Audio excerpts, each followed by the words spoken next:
Good afternoon, everyone. Country Flyboy here, and today, one more video to go over before we start the flight planning one. So the next videos after this are going to be discussing flight planning with the charts. Got one more thing we want to go over prior to that, and that is minimums or takeoff and minimums for alternates. So we've referenced this document several times throughout the series, in particular with the departure videos, and we'll reference it in the flight planning video. But this is your takeoff minimums and obstacle departure procedures. So you can find this mixed in with the instrument approach charts. They're usually published in the front of the terminal procedure publications. This has your takeoff minimums if they're non-standard for the airport. It has obstacle departure procedures as well as obstacles are in the vicinity of the airport. Alright, so this has a lot of things. What is this exactly? Well, there are minimums applied to whether or not you can depart an airport in IFR. So the standard minimums, you need to know those first. Standard IFR departure minimums, if you have 2 engines or less, is 1 statute mile visibility. There's no ceiling requirement, just visibility. So if you're flying the default Baron, it's 1 statute mile. If you have more than 2 engines, is it 1/2 statute mile? Yeah, 1/2 statute mile. That is the visibility minimums. If it's only a 1/4 statute mile, then you're not departing IFR. Fun fact is this only applies to air carriers. For GA operations, like personal aircraft, there are none. Although you could technically, legally take off in 0-0 conditions if you're not an air carrier. That doesn't mean it's very smart to do so. Typical rule of thumb that I often see quoted is if you're a general aviation operator, like you're on your personal airplane, you might want to wait until the minimums are at least circling visibility, which is a 400-foot ceiling and typically a 1 to 2 mile visibility. So yeah, that's a good rule of thumb. These minimums here, though, 1 mile for 2 engines or less and the 1/2 mile for more than 2, that is for air carriers, and that applies to people who are very proficient in their flying, who know what they're doing, and they do it all the time. For those of us who don't get to fly for a career, then it's good to not take off if the minimums are low. So you want to look at that. Now, there are alternate minimums. If you remember in the approach charts, you may see a black triangle, like this symbol right here, with a T in it, an inverted black triangle with a T in it. That means one of 2 things. Either the departure minimums are non-standard, or there is a published obstacle departure procedure. It doesn't include SIDS. That's specifically ODPs is what we're talking about there. So yeah, if you look at approach charts for an airport and you see that symbol right there, the T inside of the inverted black triangle, that means you need to reference this document, the takeoff minimums, because it has either obstacle departure procedures or non-standard departure minimums. So I've redone our flight from Craig to Tallahassee, Tifton, for an IFR flight. So that's the flight plan we figured up. Well, that's the flight plan we're going to figure up. I'll show you how to get this flight plan in the flight planning video. But this is the flight plan we've cooked up for these 2 airports. So we would look at the departure weather before taking off. Let's just look at the METAR. Visibility is 10 statute miles. Overcast 2,800 is the current weather at Craig.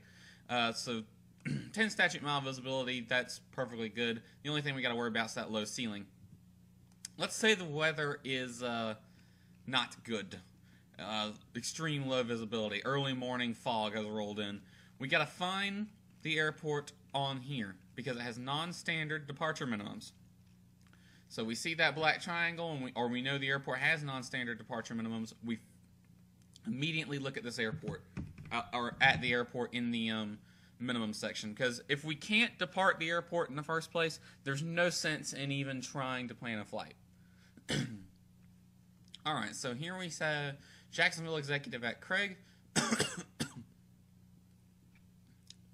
Takeoff Minimums and Obstacle Departure Procedures, Amendment 4, 13066. Don't give a crap about that. All you give a crap about is this: takeoff minimums and obstacle departure procedures. Takeoff minimums for runway 23 are standard, so it's saying that they do have standard, but what's different is the climb gradient. Climb of 360 feet per nautical mile to 1,500. Remember, the standard climb gradient is 200 feet per nautical mile. That's the standard. If it requires anything more than that to clear obstacles, they'll tell you. So here we see a minimum climb gradient of 360 feet per nautical mile to 1,500, or 1,300 2.5 mile for climb and visual conditions. So immediately we see if we're taking off runway 23, we need to have a higher than normal climb gradient, 360 feet per nautical mile, so we're definitely going to want to check that out. And we got to go to 1,500. So we want to make sure we can get up to 1,500 as fast as possible, really. And 1,300, 2.5 mile for climb and visual conditions. That 1,300, where it says or 1,300, 2.5 mile, that is a ceiling requirement. If we wanted to do the VOCA, the climb and visual conditions departure, Alpha 2-3, which is a video I will do separately, not part of this tutorial series, then we need to make sure the ceilings are at least higher than 1,300 feet. And we look back at the METAR, ceilings are 2,800. Then yeah, we can certainly fly it down. 2,800 is higher than 1,300. This is an AGL, by the way. So 2.5 statute miles is the visibility if we wanted to do the VOCA. So then you got departure procedures, which we've already gone over. The next is notes, which usually show either non-standard information that you might like to know about, but most of the time show departure obstacles. So I'm going to use Airport Design Editor to help me out here. I've loaded up the stock airport in for Craig, or Jacksonville Executive at Craig. Let's find runway 23 in the notes section. Here it is, runway 23. Trees beginning 1,601 feet from departure into runway. Let's real quick discuss that. There's two ends to a runway. There, let's say 523, this runway right here, there's two ends to it. You got the departure end and the approach end. So if we're taking off runway 23, the numbers of 23 are the approach end for 23, meaning you're going to be landing on the numbers for 23, basically, is what that means. The departure end of 23 is the numbers for the reciprocal runway, which is 5. So when we read trees beginning 1,600 from departure end of runway, 15 feet right of center line. Let's measure that out. And we'll use ADE for this. 15 feet right of center line. So let's line up so that we are, let's assume taking off 2-3. Put 15 feet to the right of the center line. Right about there. And 1,601 is the length, so from here we go 1,601, right about there. Oops, that is not right. Hold on. It's got to be lined up with the runway.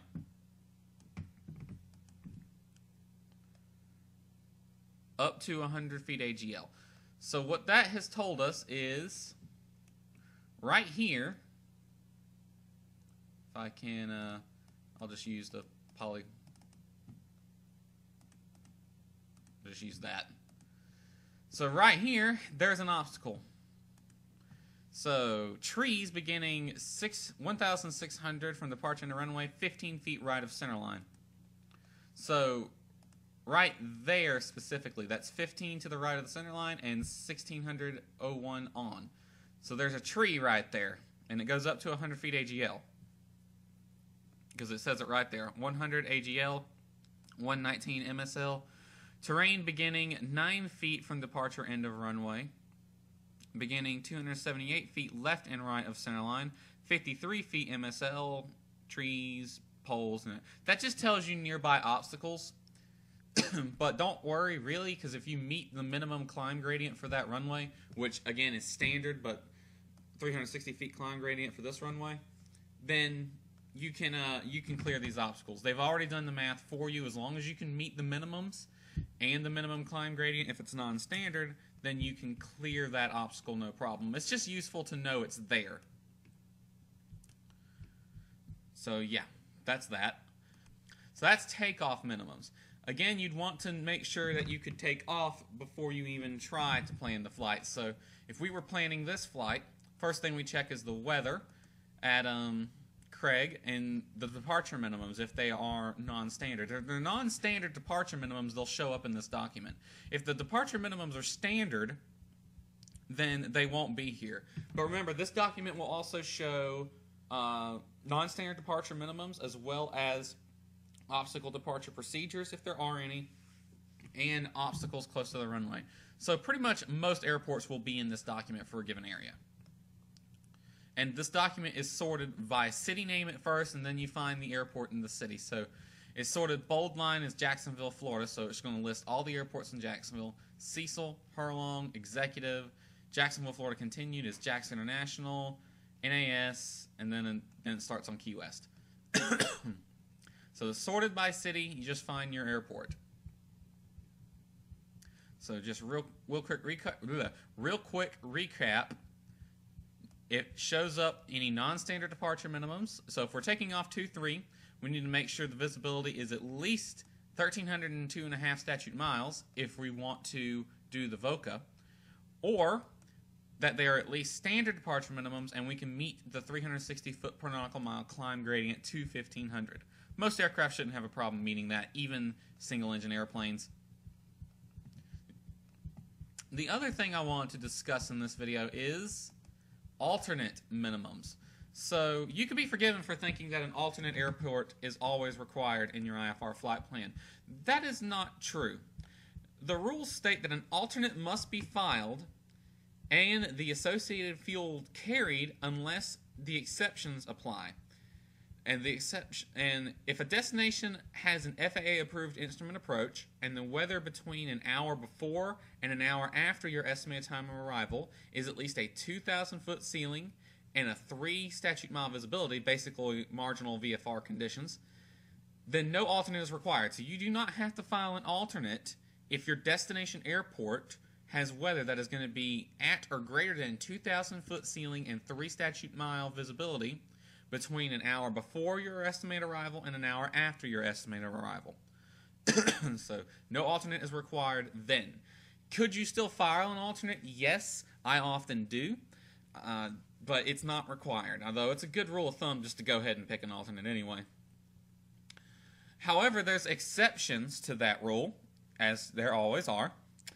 If your destination airport has no approach, then an alternate is required. So if you're flying IFR to an airport that doesn't show up on the low and route charts because it doesn't have a approach, then you need to file an alternate. For example, if we were flying this route, which I actually recently flown IFR in the simulator recently, then an alternate is required for this even if the weather is good, because the airport I'm going to, 3 Juliet 6, has no instrument approaches. So an alternate is required. In the case of this flight, my alternate was Waycross. The standard minimum weather requirements for an alternate. So if your destination airport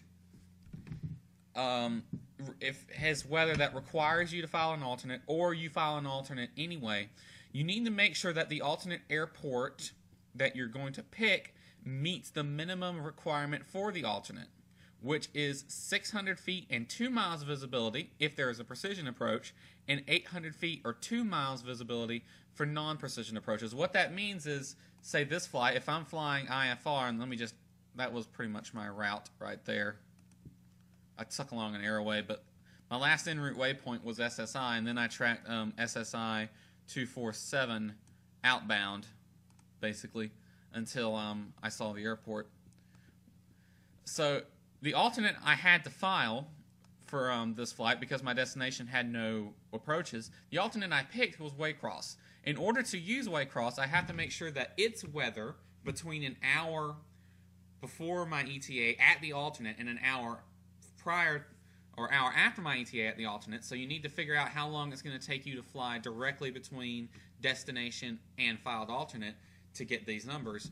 So you want to make sure the weather between an hour before and an hour after your estimated alternate arrival time is at least meeting this number, which is 602, 600-foot ceiling, 2-mile visibility if there's a precision approach, 800 feet, 2-mile visibility for a non-precision approach. So Waycross met those requirements for this flight. It has a precision approach, so it needed the 600. Yeah, 602. It met the requirements, so I took it. Now, you need to be careful about your alternate. You don't want an alternate that is so far away that you're going to be stretching the performance capabilities of your aircraft to get to it. But at the same time, you don't want your alternate to be so close to your destination that it could be having bad weather too. Since weather normally moves in systems like fronts or high pressure areas, low pressure areas, you want to make sure that the weather that is, whatever weather it is socking in your arrival airport, is not also affecting your alternate. So if I was arriving at Jackson International, a good alternate would not be Craig. It just wouldn't work because Craig is less than 20 miles away. So any weather affecting Jackson International has a good chance of also affecting Craig. A good alternate for Jackson International would be St. Augustine if I could squeeze it in, or Daytona Beach would even be even better because I can get in there easily. Daytona Beach can fit in most aircraft up to airliner size, including a lot of airliners actually.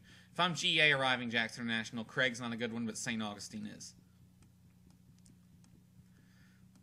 And just in case you, this one should be kind of obvious, but we're going to put that out just so you know. Your destination cannot also be your required alternate. That one should be obvious, but apparently it's not for some people. Destination cannot serve as your required alternate.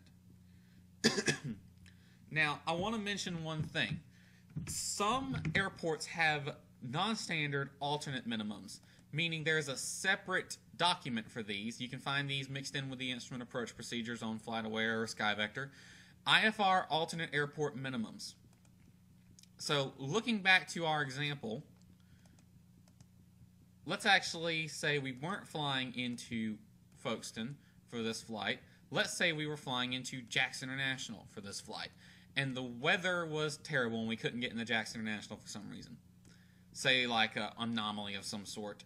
Craig's not a good alternate because it breaks the rule of being too close, which is not technically a rule. It's just a good rule of thumb that you don't want your alternate to be too close, but at the same time you don't want it to be too far away. St. Augustine, however, does meet that. St. Augustine could be a good alternate for us. Let's say we're flying a Beach King Air or something. Let's look and see if St. Augustine has non-standard alternate minimums. I'm not sure if it does. Might not be a good example for this. St. Augustine, it does. So what this document tells you is that standard ultimate minimums for non-precision approaches and approaches with vertical guidance.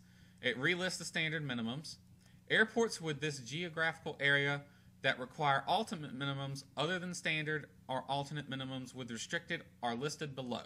So means that for whatever reason, these airports have different minimums than standard if you're going to be picking them as the alternate. So St. Augustine, Northeast Florida Regional, RNAV GPS 1331, VOR 1331, not available when local weather, not available when control tower is closed. So that's two things we need to note. If we're going to pick St. Augustine as our alternate, then we need to make sure the control tower is closed. Note it has that little 2 there, that sort of a squared symbol. Means that the approaches right here that have the 2 next to them meet this criteria, and the approaches right here that have the 1 next to them meet this criteria. This basically means that these approaches are not available. You cannot fly these approaches when the weather is not available. So if for some reason the ATIS or the AWOS at St. Augustine is not working, then these approaches are out the door. You can't fly them. And these approaches here, it says not available when tower is closed. So can't fly the VORs runway 13 and 31 if the tower is closed. So we definitely want to look into that. If we're going to be arriving after the tower closes down for the night, the only approach we can really use is the ILS, because that's the only other approach there is. Now, does the tower close down at night in Flight Sim? Only with online ATC, and an airport like St. Augustine never opens its tower on that sim or IVEO. It's always the bigger ones that get the fun. So, default ATC, you can kind of simulate the airport closing, but default ATC is always open, so if you really want to simulate the airport closing down for the night, you just can't use default ATC. Or you can at least monitor it and not say anything. So yeah, if we wanted to pit St. Augustine, we have to make sure that if we wanted to fly these two approaches, the weather is available, and that a tower was open if we wanted to fly these two approaches. Other than that, it's standard. It's what it's saying. If anything is non-standard, it will list it like it does here for Sarasota, Bradenton, Florida, Sarasota International, ILS localizer runway 14 and 32, not available when control tower closed.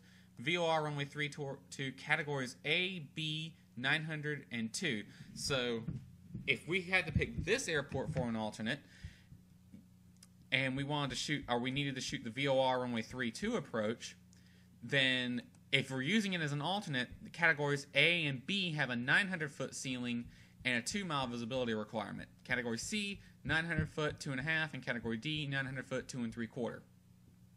Again, that only applies if you're using the airport as your alternate. One other note I want to mention is don't think for a second that just because you file an alternate, if you can't get into destination, you have to go to that airport. Let's say, again, we'll use our example, Jackson International is getting shit weather. We can't get into there, but we filed St. Augustine as our alternate. Do we immediately have to go to St. Augustine now? No. Because when you file your alternate, it disappears. It goes into the flight service station database, never to be seen again. ATC does not even have easy access to your alternate. They have to dig it up from a computer, it takes time, and they don't even bother really. So, if we couldn't get into Jackson International, we could say to Jacksonville Approach after we go miss that we're going to go to our alternate, St. Augustine. Might want to tell them since they don't have access to your alternate readily available. Or if we know the weather is good at Craig, or let's say Cecil since that's a little bit further away, if we know the weather is better at Cecil, then we could elect to go into Cecil Airport. Instead, we can discuss with the controller about getting us into Cecil instead of having to go to our alternate of St. Augustine, which is in a completely different city. So if we wanted to, we could ask, hey, can we get Cecil? And the controller will usually comply and get you into the traffic at Cecil. So you can rediscuss, you can negotiate a new alternate in real time with the controller. You don't absolutely have to go to your alternate. So just to reiterate, the alternate is required if the destination airport has no instrument approach, or if the weather between an hour before and an hour after your ETA is less than 2,000 feet with 3 statute miles, then an alternate is required. Standard weather minimums, the alternate has to be, if there's a precision approach, it has to have weather that is 600 feet, 2-mile visibility or better, 800 feet, 2-mile visibility for non-precision approaches. Or it meets the alternate minimums if there are any alternate minimums published for the airport in the alternate minimums document. And the destination cannot serve as your required alternate. But don't think that you need to go to the alternate if you can't get into destination. You can discuss a new alternate with the controller. So that was this extra video, no extra charge to you, discussing getting into, or when to pick an alternate.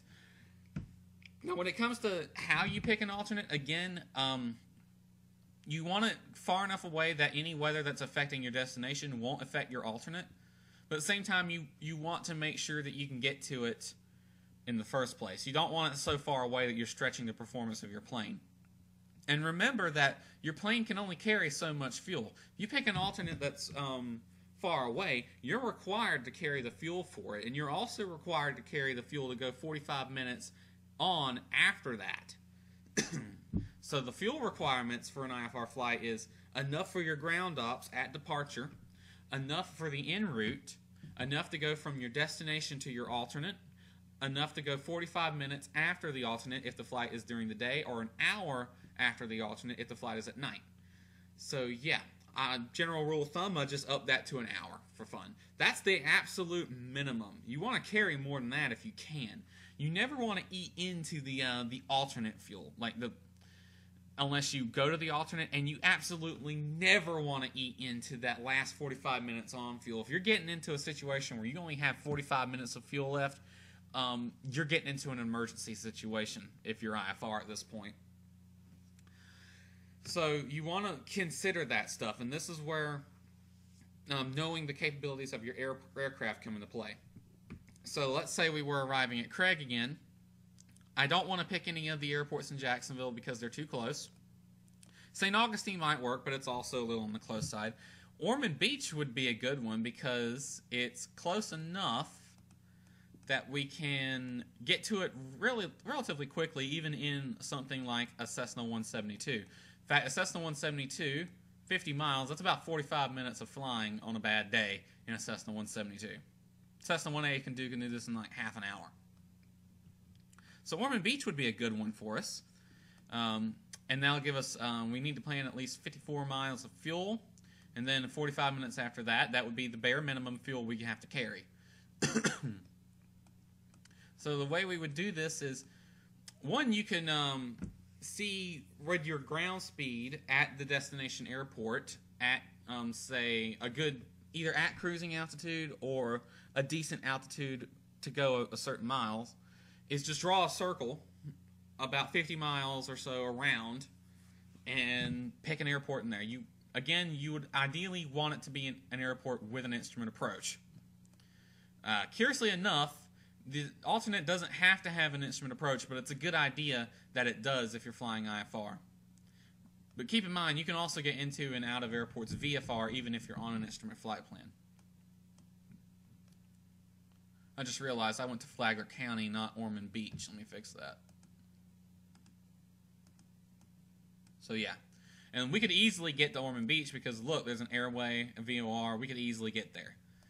So yeah, that would be a good alternate if we're coming at Craig. So yeah, that discussed our alternates as well as departure minimums. Hope you enjoyed it, and we'll see you next time.